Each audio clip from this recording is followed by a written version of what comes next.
Hello students, welcome to VL Academy. Today we are going to talk about biology, first chapter of class 12th, reproduction in organism. This is very important chapter या फिर हम ये कह सकते हैं कि यह जो चैप्टर है यह दुनिया की शुरुआत है। इस चैप्टर में हमको पता चलेगा किस तरीके से दुनिया बनी थी, किस तरीके से यहाँ पर हमारे जैसे या और बहुत से छोटे छोटे जीवों का आगमन हुआ था, किस तरीके से यह छोटे छोटे जीव उत्पन्न हुए थे। इससे रिलेटेड सारी डिटेल्स की है, किस तरीके से अपने जैसा कोई दूसरा ऑर्गेनिज्म रिप्रोडक्ट करते हैं, यह सारी चीज़ें हम इस चैप्टर में जानेंगे। So let's begin. First of all we should know about life span. What is life span? Life span क्या होता है, सबसे पहले हमें ये जानना है। Period from birth till natural death, every organism lives only for certain period of time. जन्म से लेकर के मृत्यु तक, प्राकृतिक मृत्यु, नेचुरल डेथ। नेचुरल डेथ क्या होती है? जब इंसान स्वयं मरता है बिना किसी एक्सीडेंट के, बिना किसी प्राकृतिक आपदा के, बिना किसी आपदा के जब कोई व्यक्ति मरता है, जब उसकी प्राकृतिक मृत्यु होती है, नेचुरल डेथ होती है, तो जन्म से लेकर के उस प्राकृतिक डेथ, नेचुरल डेथ तक के बीच का जो टाइम ऑफ ड्यूरेशन होता है, हम उसको लाइफ स्पैन बोलते हैं। अब यहाँ पर एग्जाम्पल्स पे आपके सामने ऑर्गेनिज्म दिए हुए हैं और लाइफ स्पैन दिए हुए हैं। कौन से ऑर्गेनिज्म का लाइफ स्पैन कितना होता है या जीवन चक्र कितना होता है। मे fly 1 day, butterfly 1 to 2 weeks, crow 15 years, crocodiles 60 years, man 100 years, parrot 140 years, tortoise 100 to 150 years, wheat plant 6 months, banyan trees 200 years। तो यह लाइफ स्पैन था। Now we will talk about type of reproduction. क्या हम बात करेंगे? Type of reproduction. There are 2 types of reproduction. 2 तरह का reproduction होता है। पहला होता है असेक्सुअल, दूसरा होता है सेक्सुअल रिप्रोडक्शन। असेक्सुअल रिप्रोडक्शन क्या होता है? Asexual reproduction single parent capable of producing of springs, somatogenic reproduction. इस पे क्या यूज होता है? सोमैटोजेनिक रिप्रोडक्शन होगा और सिंगल पेरेंट्स इन्वॉल्व होगा। जैसे कि इसमें डिफरेंस दिया हुआ है, a single parent is involved, और सेक्सुअल में 2 parents, a male and a female। Asexual में no formation of fusion of gametes, and in sexual formation and fusion of gametes involves mitotic division, and sexual involves meiosis। अभी mitotic division और meiosis division ये क्या होते हैं? This is the cell types division.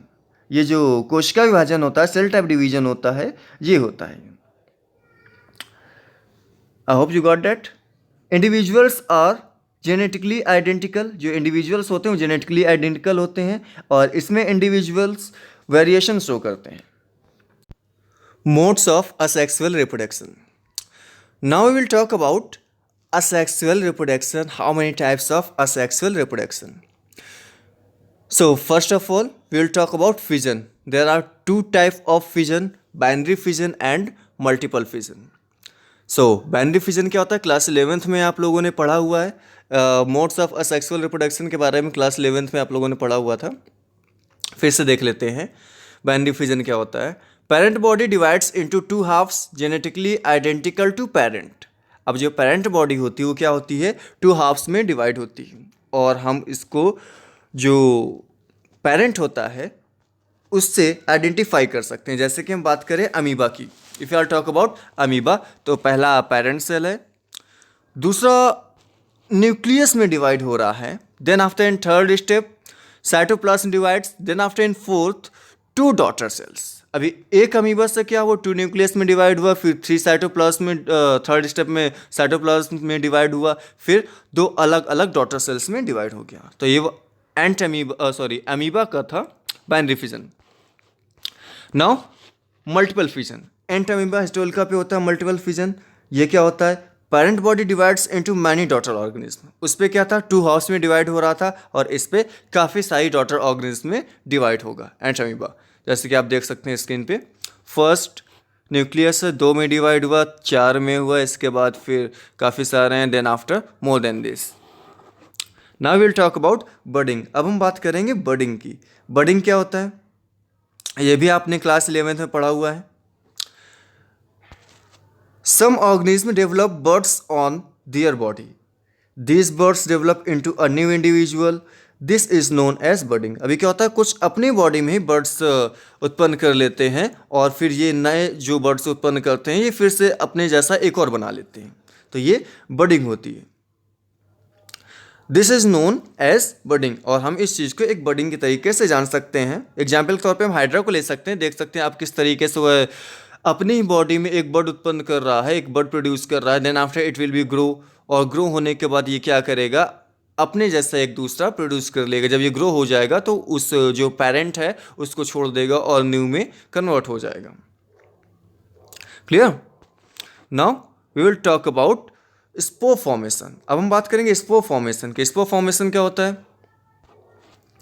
Spore protozoans and many bacteria, plants and fungi reproduce via spores. ये सब किससे reproduce होते हैं? स्पोर्स से। जैसे कि हम फंजाई के एग्जाम्पल ले लेंगे अभी। Spores are structures naturally grown as part of an organism life cycle and design for separation from the organism and dispersal via a medium such as air or water. When conditions are correct, the organism will release its spores. अभी क्या होता है, जैसे fungi, फफूंद जो लगती है वो इसी तरीके से लगती है, अपने आप ये प्रोड्यूस हो जाते हैं, और जैसे ही हवा या पानी का ठीक वेदर मिला, इनको अच्छी कंडीशन मिली, इनके अनुकूल मिला, तो ये क्या होते हैं, उसको अडॉप्ट कर लेते हैं और वहाँ पर रिप्रोड्यूस हो जाते हैं। Now we will talk about asexual reproductive structure. अब हम बात करेंगे असेक्सुअल रिप्रोडक्टिव स्ट्रक्चर के बारे में। अब स्ट्रक्चर तो आपने देखा ही अलग अलग तरीके से, जैसे कि हमने बर्ड्स की बात की तो हाइड्रा पे हमने देख लिया, एंड इस तरीके से अलग अलग चीज़ों को हम बात कर सकते हैं। जो स्पोर्स को देख लीजिए, इस फंजाई में आप बात कर रहे हैं तो जो स्पोर्स इस तरीके से होगा, अजेम्यूल है, इसका स्ट्रक्चर दिया हुआ है कि किस तरीके से मोनोऑक्सोन स्पाइकल्स होते हैं, इसमें माइक्रोपाइल होते हैं, आउटर मेम्ब्रेन किस तरीके की होती है, इनर मेम्ब्रेन कैसे की, तो ये सारी चीज़ें इसमें हैं। Then after we will talk about vegetative propagules. Vegetative propagules क्या होते हैं? ये थोड़ा सा हम अगर इसमें बात करें कि ये किस तरीके से वर्क करता है, तो इसमें आप देखेंगे ये plant reproduce asexual through their vegetative parts. जो इसके वेजिटेटिव पार्ट्स होते हैं वहाँ पर प्लांट्स रिप्रोड्यूस कर देता है। जैसे कि हम बात कर लें कि लीव्स की, पत्तियाँ, रूट्स की, स्टेम्स की एंड बर्ड्स की, this is known as vegetative propagation. Example के लिए हम इस पर बात कर सकते हैं ओनियन की, बल्ब की, ट्यूबर ऑफ पोटैटो की, स्टोलोन की, तो इस तरीके से हम इनसे बात कर सकते हैं। एग्जाम्पल पे दिए हुए आपके सामने, आप देख लीजिए, ठीक है। और ये आपका एक स्लाइड दी हुई है जिसमें से आपको दिख रहा टर्मिनल बर्ड्स किस तरीके से पोटैटो में निकल रही हैं। देन आफ्टर ऑक्सिलरी बर्ड्स, इसमें using the I is actual the auxiliary bird. जो इसमें आई के तरीके से दिख रही है वो क्या है, आपकी ऑक्सिलरी बर्ड है। टर्मिनल बर्ड्स नीचे आप शो कर सकते हैं, देखिए स्टेम टवर पोटैटोस, एक स्टेम पोटैटोस के लिए उसको यूज़ कर सकते हैं। देन मेन स्टेम किस तरीके से वर्क करता है। देन आफ्टर टफ लीव्स किस तरीके से वर्क करेंगी, बर्ड्स प्रोड्यूस होंगे लीफ में से, एंड र्यूनर शो हो रहा है, एक प्लांट से किस तरीके से दूसरा प्लांट कनेक्ट होता है। So this type of things. Now we will talk about the sexual reproduction. अब हम बात करेंगे सेक्सुअल रिप्रोडक्शन की। सेक्सुअल रिप्रोडक्शन क्या होता है? सेक्सुअल रिप्रोडक्शन इवेंट्स ये 3 पार्ट्स में डिवाइड होगा आपका। Pre fertilisation, syngamy and fertilisation and post fertilisation. Clear? और आपका प्री फर्टिलाइजेशन डिवाइड है 2 पार्ट्स में, gametogenesis and gamete transfer. Gametogenesis बात करते हैं इसकी, प्री फर्टिलाइजेशन चेंजेस में किस तरीके से होते हैं। पहला है gametogenesis. It is the process of formation of haploid mail and female gametes. अभी क्या होता है, ये एक प्रोसेस होता है फॉर्मेशन का जिसमें haploid mail and female gametes होते हैं। गैमेट्स में भी होमोगैमेट्स और हेट्रोगैमेट्स, और ये जो गैमेट्स होंगे या तो ये होमोगैमेट्स हो सकते हैं या फिर ये हेट्रोगैमेट्स हो सकते हैं। In heterogametes the male gametes is called antherozoid और स्पर्म। जो हेट्रोगैमेट्स होगा उसमें जो मेल गैमेट्स होता है उसको हम स्पर्म बोलते हैं, and the female gamete is called the ovum, और फीमेल गैमेट में हम इसको क्या बोलेंगे, ovum. Gametogenesis, if the parent body is haploid gametes are formed by mitosis. अभी हमने सेल डिवीजन पढ़ा था, तो 11th में भी पढ़ा होगा आपने। तो जो पेरेंट बॉडी होती है हैप्लॉइड गैमेट्स से, तो वो फॉर्म करेगी मिटोसिस के जरिए से। If diploid gametes are formed by the meiosis, और डिप्लॉइड है तो वो मियोसिस से। एन ऑर्गेनिज्म में बी होमोथैलिक, मोनोसियस और हेट्रोथैलिक और डायोसियस। एक जो ऑर्गेनिज्म है इस पे से, एन ऑर्गेनिज्म में बी होमोथैलिक, ये होमोथैलिक हो सकता है, या फिर मोनोसियस, या फिर हेट्रोथैलिक, या फिर डायसियस। प्री फर्टिलाइजेशन चेंजेस, अब प्री फर्टिलाइजेशन चेंजेस कैसे होंगे इसमें से, fusion of male and female gametes is called fertilisation. जो फ्यूजन होगा मेल एंड फीमेल गैमेट्स का उसको हम फर्टिलाइजेशन बोलेंगे। So male and female gametes must be brought together, ये जो मेल एंड फीमेल गैमेट्स हैं इन दोनों के एक साथ आना ही पड़ेगा। In some organism both gametes are motile, but in most cases male gametes is motile whereas female is not. अभी कुछ ऑर्गेनिज्म ये दोनों होते हैं, बट मोस्ट ऑफ केसेस में ऐसा होता है कि जो मेल गैमेट्स हैं वो मोटाइल होता है, जहाँ पर फीमेल गैमेट्स नहीं होता। Algae, bryophyte and pteridophytes, water is the medium from gamete transfer. ये एक मीडियम होता है, इसके हेल्प से गैमेट ट्रांसफर होते हैं। नाउ गैमेट ट्रांसफर, अब गैमेट ट्रांसफर का पूरा प्रोसेस है वो देखते हैं। Pollination is the method of gamete transfer. जो पॉलिनेशन होता है वो मेथड ट्रांसफर का एक कह सकते हो कि मीडियम होता है। Higher plants as pollen grains contain male gametes. जो हायर प्लांट्स होते हैं वो क्या करते हैं, पॉलन ग्रेन्स कंटेन करते हैं मेल गैमेट्स को। The number of male gametes are 1000 times the number of female gametes as there is loss of male gametes during transfer. In dioecious animals there is special mechanism for gamete transfer. जो dioecious animals होते हैं उसमें special mechanism होता है gamete transfer का। Now Sigmy and fertilization. It results in the formation of diploid zygote in some animals like rotifers, honeybees, some lizards and birds. Female gametes develop into organism without fertilization. अब इसमें क्या होता है, ये without fertilization अपने आप ये develop होता है। such as phenomenon is called parthenogenesis. तो अब ये समझ ही गए होंगे ये क्या होता है। ये जो हमारे बर्ड्स होती हैं जो अंडे देते हैं उनमें अपने आप ये प्रोड्यूस हो जाता है। नाउ पोस्ट फर्टिलाइजेशन इवेंट्स, अभी क्या होता है, the event after zygote formation is called post fertilization events. जो इवेंट होता है ये जायगोट फॉर्मेशन के बाद होता है, जिसको हम पोस्ट फर्टिलाइजेशन इवेंट बोलते हैं।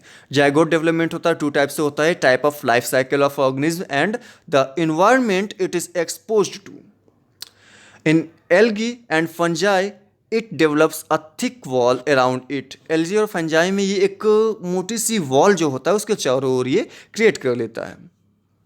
To resist desiccations and damage and undergoes a period of rest, जाकि यहाँ पर जाकर के वो रेस्ट कर सके और इसको बाहरी चीज़ों से खतरा ना हो। Post fertilization events, organisms showing haplontic life cycle, zygote undergoes meiosis, while organisms showing diplontic life cycle undergoes mitosis. The zygote develop into an embryo. Embryogenesis involves cell division, cell enlargement or growth, cell differentiations. In oviparous animal, zygote development occurs outside of female's body. They are egg-laying. Clear?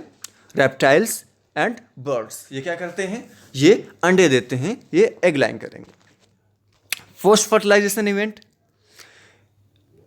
In viviparation animals, zygote development occurs inside a female's body. They give birth to young individuals. Examples mammals. अब क्या होते हैं ये birth देते हैं, जैसे कि ममल्स की बात करें. In plant, zygote is formed inside of oval where it develops into embryo. Then oval becomes seed and ovary into fruit. ये एक पूरा प्रोसेस दिया हुआ किस तरीके से प्लांट में होता है. जाइगोट फॉर्म करता है ओवल के अंदर, जहाँ से डेवलप होता है एम्ब्रॉयो में, और फिर इसके बाद ओवल बनता है सीड, और सीड जो आपका ओवरी में है और वो फ्रूट बनाता है. Germination of seeds produce new plants, और ये जर्माइन कर देता है नए प्लांट्स को. Now types of fertilization, 2 types के, दोनों का डिफरेंसेस दिया हुआ है. सिंगमे occurs outside of the body of organisms, और ये क्या होता है, ये inside of the body organisms होता है. Large number of gametes are released into surrounding medium, bone, fish, amphibians, और इस पे number of ova are less but large number of male gametes are formed. Example birds, mammals, earthworms. Types of animals. अब types of animals देख देखते हैं. Oviparous and viviparous.